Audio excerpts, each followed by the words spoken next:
ब्राह्मणी व्यवस्थेचे आणि हुंकार देत शिरला असेल वस्तीत सिंहासारखा हातात घेऊन कुराण. कोणत्या ग्रंथांना नाकारलं, कोणत्या व्यवस्थेला नाकारलं, कोणत्या व्यवस्थेची झुंज दिलेली आहे, ते सगळं मांडणं मुस्लिम मराठी साहित्याच्या विद्रोहाचं अधिष्ठान होणार आहे. पुढे जातो मी. ज्ञानकोश खंड 12 जमालुद्दीन कासिमनं लिहिलेलं नाही. ज्ञानकोश खंड 12 त्याच्यामध्ये काय लिहिलंय? संपूर्ण समाज विनाश आणि विघटनाच्या चक्रात सापडले होते म्हणून दलित जनता सामाजिक समता राजकीय स्वातंत्र्य देणाऱ्या इस्लामी धर्माच्या झेंड्याखाली एकत्र झाली. महाराष्ट्र सरकारचं प्रकाशन आहे. दुसरं, भगवत शरण उपाध्याय भारतीय संस्कृतीचे स्त्रोत या पुस्तकात लिहितात. फार नावाजलेलं पुस्तक आहे आणि महत्वाचं ते मानतायत की मुसलमानांजवळ त्यांचे जीवन दर्शन होते, त्यांचे स्वतःचे धर्मनियम आणि अनुशासन होते, समानता भाईचारा आणि स्वातंत्र्य हे सामाजिक सूत्र होते. मुस्लिमांनी शास्त्रांच्या मक्तेदारीला आव्हान दिले आणि अशा विधी व वर्तनांची मालिका सादर केली की ज्याची कल्पना कुणीही या देशात केलेली नव्हती. ज्याची कल्पना कुणीही या देशात केलेली नव्हती अशी आचार संहिता बनविण्याची हिम्मत या देशात आधी कुणीही केली नव्हती. म्हणून मुसलमानांच्या झेंड्याखाली या देशातील नडलेली जनता एकत्र झाली. संत साहित्याचे अभ्यासकांना मला म्हणायचंय की हा विद्रोह कुठून आला, या विद्रोहाची नाड काय. म्हणून व्यवस्थेनं जेव्हा विद्रोह करायचा असतो तो विद्रोह समभावाने येत नाही, समन्वयाने येत नाही. जेव्हा विषमता मान खाली घालायला लागते तेव्हा समतेची सुरुवात होते. मग विषमतेला खाली मान घालण्यासाठी मुसलमान म्हणून तुमचं काय योगदान आहे हे मांडणं म्हणजे असली मुस्लिम मराठी विद्रोह आहे. संत साहित्याच्या माध्यमातून ते येऊ द्या ना. समन्वय आपण नंतर पाहू, समन्वय नंतर पाहू. कबीराचा विद्रोह आधी येतो, कबीराचा समन्वय नंतर येतो. तुकारामांचा विद्रोह आधी येतो, तुकारामांचा समन्वय नंतर येतो.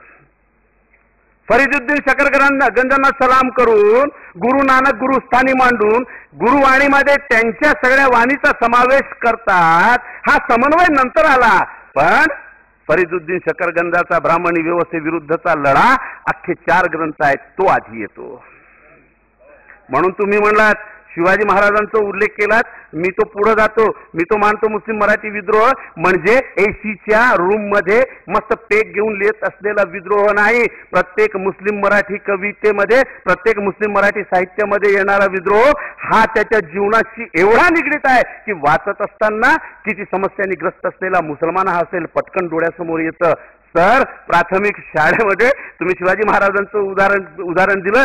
आपल्या 4थीच्या पाठामध्ये अफजल खानाचा वध हा आपल्याला होता बघा. औरंगजेब आणि जोशी नावाचं पुस्तक जेव्हा माझा आलं त्याच्यामध्ये मी हे कविता टाकली की 4थीचा तो इतिहास, ती कथा टाकली की 4थीचं हा पाठ शिकवायला येतपर्यंत मी सर्वसाधारण विद्यार्थ्यांसारखा विद्यार्थीच होतो. मी पण प्रार्थना म्हणायचो, मी पण वर्गात बसायचो. पण ज्या दिवशी हा पाठ आला लोक माझ्यासोबत मुलं भांडायची, मला ही पाशाड्या वगैरे म्हणायची, मी त्यांना रामाड्या गोवंद्या जे काय म्हणायचं ते म्हणायचो. परंतु हा पाठ ज्यावेळेस शिकवायला आला आणि शिक्षकांनी एवढ्या पद्धतशीर, कारण इतिहास शिक्षक सर्वात महान, या देशाचा जेवढा इतिहास घडविला ते प्राध्यापक इतिहासकारांनीच घडविला, दुसऱ्यांनी घडविलेलं नाही. म्हणून या देशाला सगळ्या वरच्या पातळीवर नेण्यासाठी इतिहासाच्या प्राध्यापकांचं फार मोठं योगदान आहे. या स्टाईलनं शिकवलं की पहिल्यांदा सर्व वर्ग माझ्याकडे पाहत होता की यांना माहीतच नव्हतं वर्गातील हिंदू विद्यार्थ्यांना की अफजल खान तर आपल्या बाजूलाच आहे. तर त्या यातना मुस्लिम विद्यार्थी शिकत नाहीत, मुसलमान शिकत नाहीत, याच्यावर बरंच मांडणी केलेली आहे की का बरं शिकत नाहीत, का बरं जात नाहीत, का बरं शिकत नाहीत. याच्यावर साले मिया पडते नाही, क्यों नाही पडते हे नाही म्हणायचं, पडते नाही हा वेगळा विषय. पण त्या वर्गामध्ये इतका एकलकोंडेपणा माझ्या मनात झालेलं होतं की काय करावं.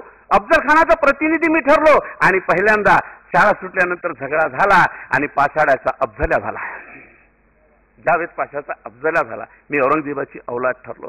पण तो इतिहास मांडत नाही. तो इतिहास तुमच्यामध्ये यायला पाहिजे की अफजल खानाचा वध करायला जेव्हा शिवाजी महाराज गेले तेव्हा त्यांचा अंगरक्षक म्हणून मुसलमान होता आणि जेव्हा वाघनखा अफजल खानाच्या पोटामध्ये टाकून आतड्या बाहेर काढल्या शिवाजी महाराजांनी तेव्हा शिवाजी महाराजांच्या डोक्यावर अफजल खानाच्या अंगरक्षकांनी तलवार चालवली आणि मरेपर्यंत आयुष्यभर ती खोच शिवाजी महाराजांच्या डोक्यावर होती. अफजल खानचा तो गार्ड ज्यानं शिवाजी महाराजांच्या डोक्यावर तलवार चालवली त्या महानुभावपंथीय माणसाचं नाव होतं. महानुभावपंथीय नव्हतं, मी वेगळ्या अर्थानं म्हणतो.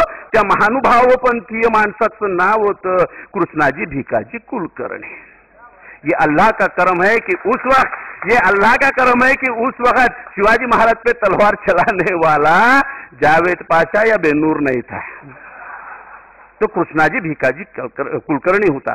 मग मुसलमानांचा एकलकोंडेपणा करत असताना आम्ही एकलकोंडेपणाची मांडणी फार कमी केली पाहिजे, आमच्या विद्रोहाची मांडणी जास्त केली पाहिजे. बघा एजाज जोश मुस्लिम मराठी कवितेचा विद्रोह कसा मानतो. मी भारतीय मुसलमान, काय मस्त कल्पना आहे. मी भारतीय मुसलमान, हिंदुस्थानी पोलिसांच्या गोळीने मरण्याचा माझा जन्मसिद्ध अधिकार. पुढं कसं येते विद्रोह, कसा येतो विद्रोह. कालच्या जंगलीत जो लुळा पांगडा झाला तो एकुलता एक माझा पोर होता. कालच्या जंगलीत जो लुळा पांगडा झाला तो एकुलता एक माझा पोर होता. पुढच्या जंगलीत तोही गेला तर याद राखा तुमचेही मुलं सुरक्षित नसतील. मुसलमान म्हणून विद्रोह मांडत असताना तो विद्रोह माणुसकीच्या पातळीवर येतो. ही मांडणी फखरुद्दीन बेनूर सरांनी केली. मुसलमान मराठी साहित्यातील विद्रोह हा एकलकोंडीपणाने येत नाही तर तो माणुसकीच्या पातळीवर येतो. आमचा कोंडमारा होतो ना, ठीक आहे. पाकिस्तानची निर्मिती कशी झाली, का झाली याच्यावर आमचे विलासराव बोलणार आहेत आणि पद्धतशीर मांडणी करतील. पण त्याचे थोडा ओझरचा उल्लेख करून घेतो. स्वातंत्र्यानंतर जन्मलेली माझी पिढी ज्याला पाकिस्तानच्या निर्मितीची कल्पना नाही. मी माझ्या वडिलांना विचारलं होतं की पाकिस्तान किधर है, तो मालूम नहीं, बोले मैं कभी नहीं गया. बोले पाकिस्तान में मुसलमान ही रहते क्या, तो मेरे को नहीं मालूम. बोले मेरे को क्या मालूम. त्यांना म्हटलं जिन्ना मालूम है क्या, ये कौन है. बोले जिन.